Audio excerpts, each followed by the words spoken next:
Youth Congress സംസ്ഥാന അധ്യക്ഷനും മന്ത്രിയുമായ ശ്രീ ഒ ജെ ജനീഷ് നമ്മോടൊപ്പം ടെലിഫോൺ ലൈൻ ചേരുകയാണ്. Shri O J Janeesh, good evening.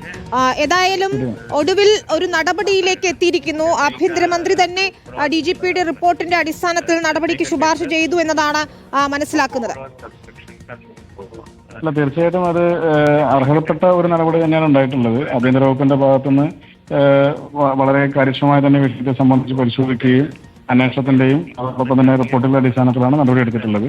അത് എന്തുകൊണ്ടും അനിവാര്യമായ ഒരു നടപടിയാണ്. അത് ഒടുവിൽ എടുത്തു എന്ന് പറയുന്നത് അർത്ഥമല്ല, അത് അതിന്റെ നടപടിക്രമങ്ങൾ പൂർത്തീകരിച്ചതിന് ശേഷം എടുത്ത നടപടിയാണ്.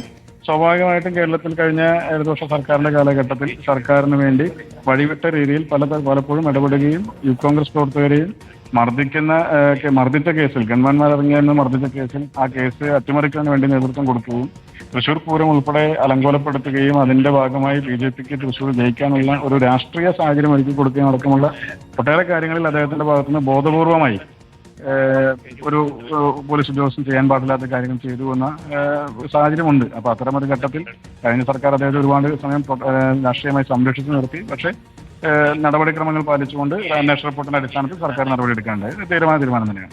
ഒടുവിൽ എന്ന് ഞാൻ ഊന്നി പറഞ്ഞത് എന്തുകൊണ്ടാണെന്ന് വെച്ചാൽ അന്ന് മർദ്ദനമേറ്റ AD തോമസ് MLA ഉൾപ്പെടെയുള്ളവർ ഈ നടപടി വൈകുന്നതിനെതിരെ പരസ്യമായി പലതവണ രംഗത്തെത്തിയത് കൊണ്ട് കൂടിയാണ് ശ്രീ ഒ ജെ ജനീഷ്. അല്ല, അത് നടപടിക്രമങ്ങൾ പാലിച്ചുകൊണ്ടാണ് ചെയ്യാൻ സാധിക്കുക. അതിവൈകാരികമായിട്ടല്ലോ സർക്കാർ പ്രതികരിക്കുന്നത്. സർക്കാർ പ്രതികരിക്കേണ്ടത് അല്ലെങ്കിൽ നടപടികൾ എടുക്കേണ്ടത് അതിന്റെ നടപടിക്രമങ്ങളും കാര്യങ്ങളും ഒക്കെ പരിശോധിച്ച് റിപ്പോർട്ടുകളുടെ അടിസ്ഥാനത്തിലാണല്ലോ. അപ്പൊ അതുകൊണ്ട് ആ കാര്യത്തിൽ സർക്കാരിന്റെ ഭാഗത്തുനിന്ന് ഡിലേ വന്നൊന്നും അഭിപ്രായമില്ല.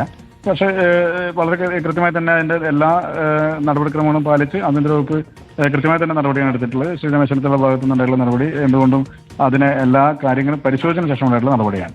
ഒരു കാര്യം കൂടിയുള്ളത്, താങ്കൾ പറഞ്ഞതുപോലെ തന്നെ ഇത്രയധികം വിവാദങ്ങളിൽ അടുത്തിടപെട്ട മറ്റൊരു ഉന്നത ഉദ്യോഗസ്ഥനില്ല എന്നതാണ്. കഴിഞ്ഞ സർക്കാരിന്റെ കാലത്ത് വലിയ സംരക്ഷണം ലഭിച്ച ആൾക്കെതിരെ കൂടിയാണ് ഇപ്പോൾ നടപടി വരുന്നത്.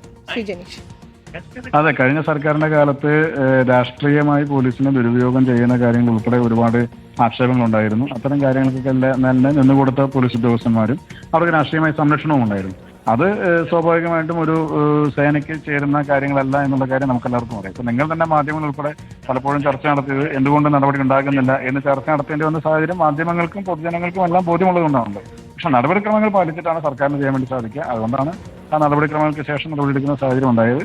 ഇത് നടപടി ഉണ്ടാകില്ല എന്നതടക്കമുള്ള കാര്യങ്ങൾ പ്രചരിപ്പിച്ചവർക്കുള്ള വളരെ കൃത്യമായ മറുപടിയാണ്. കാര്യക്ഷമമായി തന്നെ സർക്കാർ സംവിധാനങ്ങൾ മുന്നോട്ട് പോകും എന്ന ഒരു മെസ്സേജാണ് ഇതിലൂടെ കൈമാറുന്നത്. തീർച്ചയായും അതിൽ അഭിനന്ദനം അർഹിക്കുന്നു. പക്ഷേ ശ്രീ ജനീഷ്, അതിൽ ആശങ്കയുണ്ടായിരുന്നത് അടുത്ത അദ്ദേഹത്തിന് പ്രൊമോഷൻ ലഭിക്കാനിരിക്കുകയായിരുന്നു DGPയായി. അതുകൊണ്ടുകൂടിയാണ് നടപടി വൈകിയാൽ അത്തരം കാര്യങ്ങൾ കൂടി ലഭിക്കും. ഇത്തരത്തിൽ ആരോപണ വിധേയനായ ഒരാൾക്ക് DGP റാങ്കിലേക്ക് എത്താൻ കഴിയുമെന്നത് കൂടിയായിരുന്നു ആശങ്ക.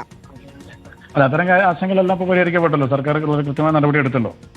ആഭ്യന്തര വകുപ്പ് മന്ത്രിയുടെ ഭാഗത്തുനിന്ന് വളരെ കണിശമായി തന്നെ ആ വിഷയത്തിൽ ഇടപെടലുണ്ടായല്ലോ. ശരി, വളരെയധികം നന്ദി. ശ്രീ ഒ ജെ ജനീഷ്, മന്ത്രിയും യൂത്ത് കോൺഗ്രസ് സംസ്ഥാന അധ്യക്ഷനുമാണ്. അർഹതപ്പെട്ട നടപടിയാണ്. നടപടിക്രമങ്ങൾ